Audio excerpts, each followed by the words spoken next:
喂，死狗！呢輪咧，炳哥晚晚都唔翻屋企，你係咪帶咗炳哥出去滾啊？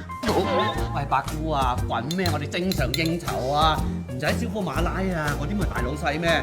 喂，仲好講，你兩母女啊，日日炸嚇，炸晒啲燕窩啊，咁我哋唔招呼佢啊，但係咩係燕窩啊嚇？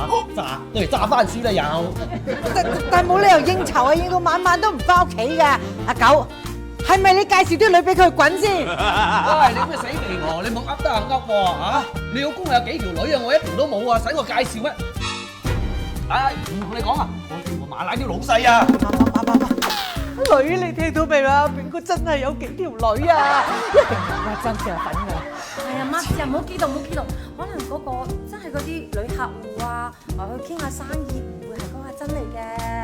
我話俾你聽啊，一定要關實佢個水龍頭，一日係俾5萬蚊佢就算啦，等佢食早餐，其他啲錢一啲都唔過佢手。